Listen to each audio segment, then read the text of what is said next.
Shalom, selamat pagi dan selamat sahabat para pemirsa Op Channel dimanapun Anda berada. Pada saat ini kita akan masuk kepada sesi kesehatan dengan judul Peran Olahraga pada Proses Metabolisme. Seringkali timbul pertanyaan mengenai mengapa beberapa orang mudah sekali untuk menaikkan atau menurunkan berat badan mereka. Tetapi mengapa orang yang lain mengalami kesulitan ketika mereka mau menurunkan atau menaikkan berat badan mereka?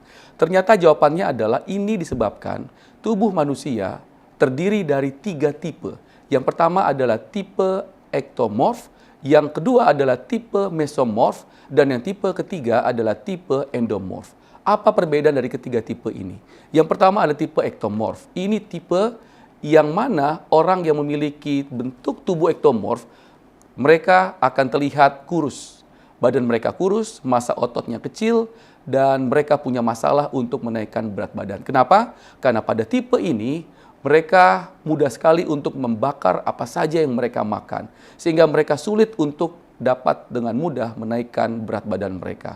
Tetapi kalau mereka dengan rutin berolahraga seperti angkat beban, maka mereka akan mudah juga untuk menaikkan berat badan. Bukan karena mereka mengumpulkan lemak pada tubuh mereka, tetapi karena massa otot mereka semakin meningkat.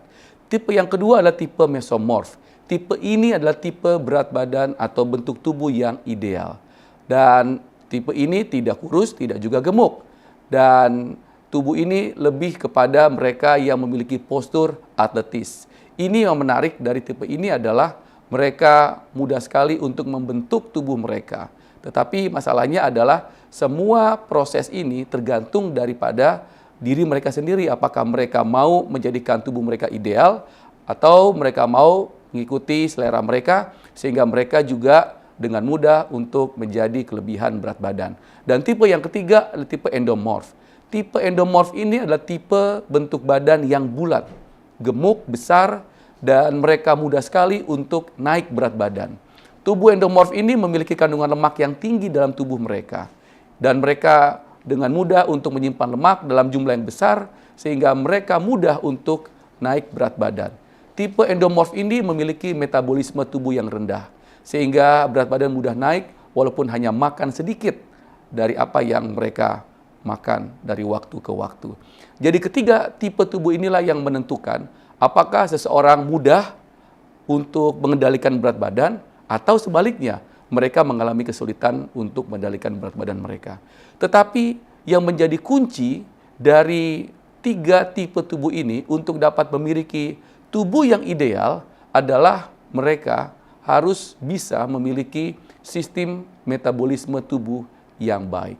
Nah, proses metabolisme ini sangat penting. Kenapa?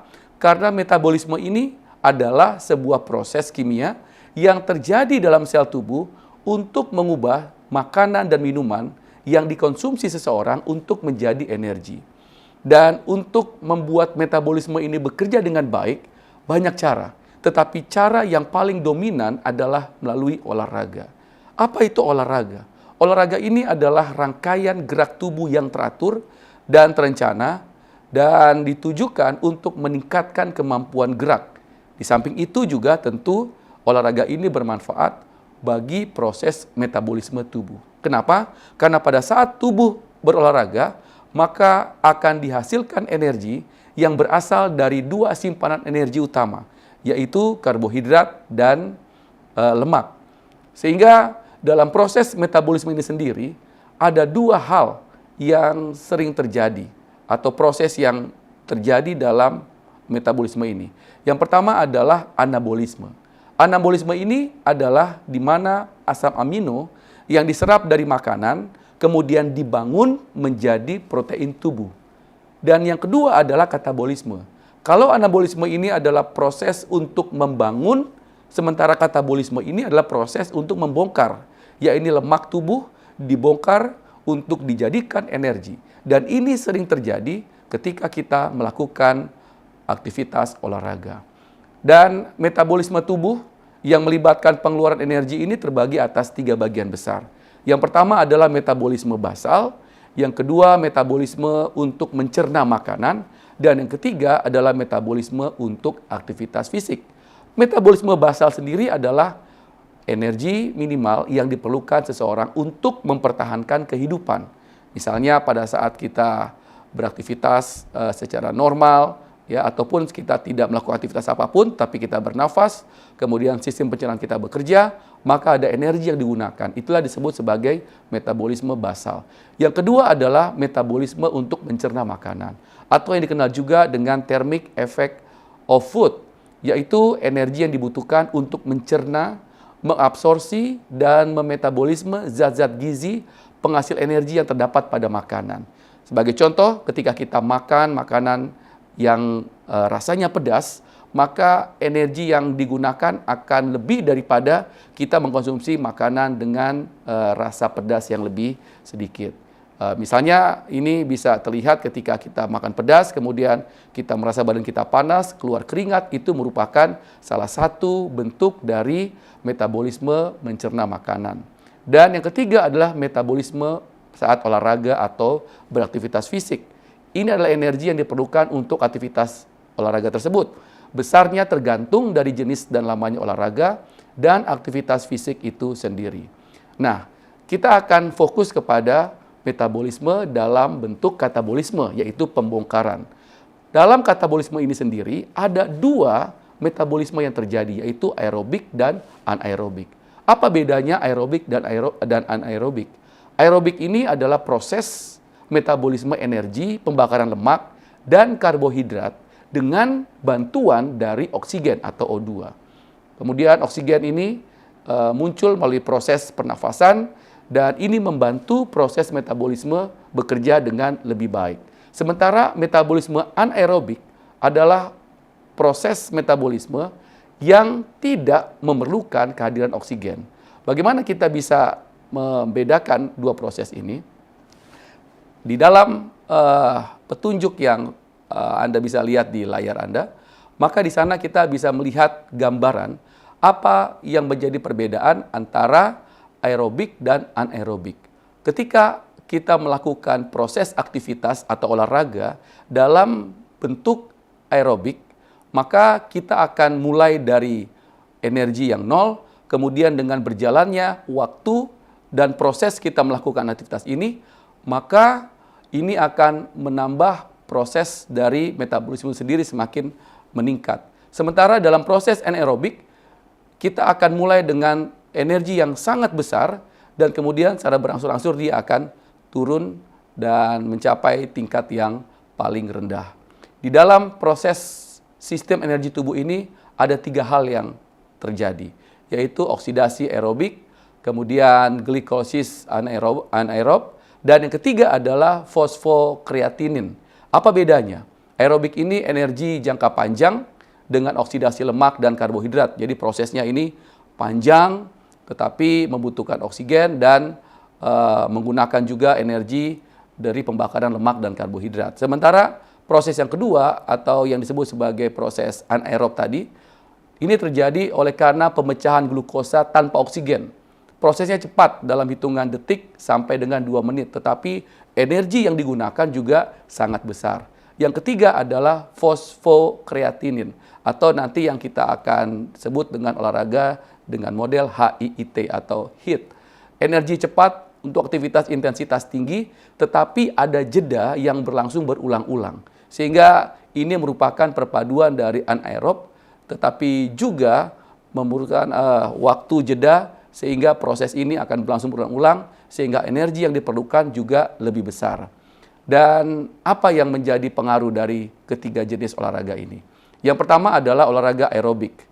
Aerobik ini adalah aktivitas dengan intensitas rendah hingga sedang yang membutuhkan oksigen. Jadi misalnya ketika kita jogging, kita lari, atau bahkan ketika kita jalan dengan tempo yang cepat, ini juga sudah merupakan bentuk dari olahraga aerobik. Dampak yang terjadi ketika kita melaksanakan ini adalah efisiensi oksidasi lemak meningkat, sehingga proses pembakaran lemak itu lebih efisien, kemudian meningkatkan kapasitas kardiorespirasi, proses pernafasan kita akan berlangsung dengan cepat, ya, nafas kita akan lebih cepat, sehingga pertukaran udara juga lebih cepat terjadi dalam tubuh kita. Kemudian mengatur kadar glukosa darah dengan lebih baik.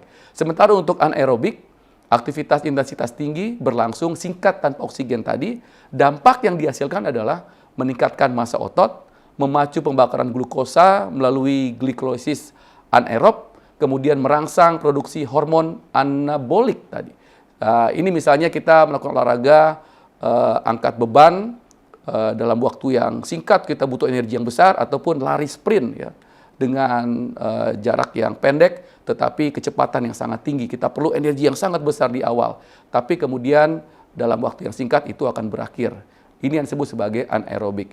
Dan yang ketiga adalah olahraga high intensity interval training atau HIIT, atau yang juga dikenal dengan olahraga dengan interval waktu dan juga intensitas yang tinggi.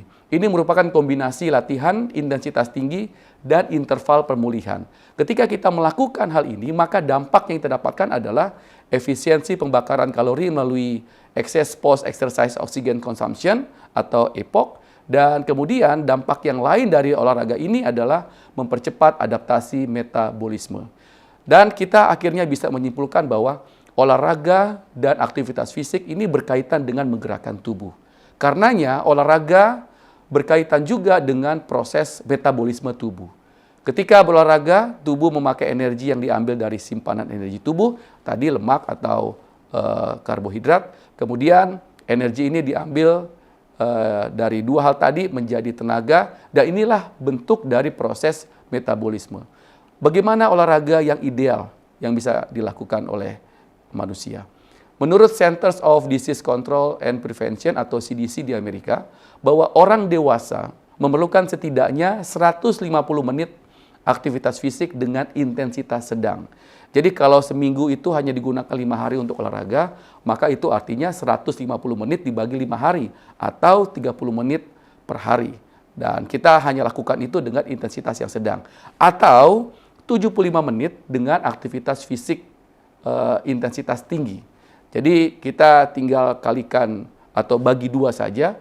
Kalau biasanya 30 menit, maka cukup 15 menit. Tapi dengan catatan kegiatan yang kita lakukan adalah kegiatan dalam bentuk intensitas yang tinggi. Tapi ingat, ketika kita melakukan kegiatan olahraga, khususnya kegiatan yang aerobik tadi, yang bekerja dalam waktu yang panjang, kemudian energi yang lebih konsisten, dan juga pertukaran oksigen yang lebih cepat terjadi dalam tubuh kita, maka yang perlu diperhatikan adalah kita perlu memperhatikan heart rate training zones kita. Ada petunjuk yang sangat penting, yaitu kita harus berada di level moderate, yaitu 65% sampai 75% sesuai dengan usia kita. Misalnya di usia 50 tahun, maka denyut jantung yang ideal atau moderate adalah di antara sekitar 130 sampai dengan 150 denyut jantung per menit. Itu yang kita harapkan ketika kita melakukan olahraga aerobik, sehingga efek manfaat dari aerobik ini, olahraga ini dapat maksimal dalam tubuh kita. Atau rekomendasi aktivitas fisik untuk olahraga aerobik: berjalan cepat, berlari, berenang 150 menit per minggu. Untuk anaerobik, angkat beban 2-3 kali seminggu, dan olahraga dengan model HIIT tadi efektif untuk pembakaran lemak jangka pendek, karena itu akan dalam bentuk lari cepat kemudian berhenti, setelah berapa waktu kemudian lari cepat lagi, berhenti lagi, ataupun kegiatan yang lain yang mirip dengan olahraga demikian. Ini akan membuat pembakaran lemak jauh lebih besar daripada kegiatan yang anaerobik tadi. Dan ini tidak akan lebih baik kecuali kita juga memperlengkapi dengan gaya hidup yang mendukung, yaitu pola makan sehat, cukup tidur, dan juga manajemen stres.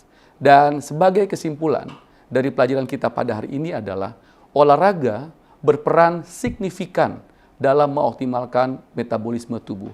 Jadi apapun bentuk tubuh kita, apakah ektomorf, mesomorf, atau endomorf, ketika kita melakukan olahraga secara rutin dan teratur, maka proses metabolisme kita akan berjalan dengan baik.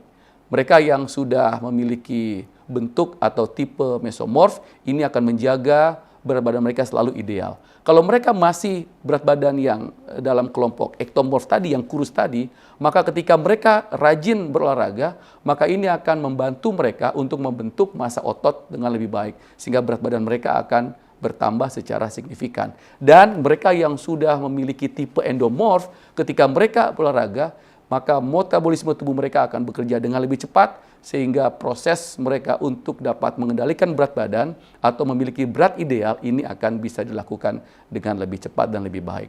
Yang kedua adalah olahraga teratur meningkatkan efisiensi energi, sensitivitas insulin, dan juga kesehatan metabolik. Gabungkan olahraga dengan pola makan sehat dan istirahat cukup untuk hasil yang optimal. Demikian yang kita boleh pelajari pada hari ini. Kiranya dengan pertolongan Tuhan, kita boleh menghidupkan kehidupan yang lebih sehat dan juga kita memiliki semangat untuk dapat melakukan olahraga secara rutin sehingga kebugaran, kesehatan, dan kebaikan dari manfaat olahraga ini akan menjadi bagian kita. Tuhan memberkati.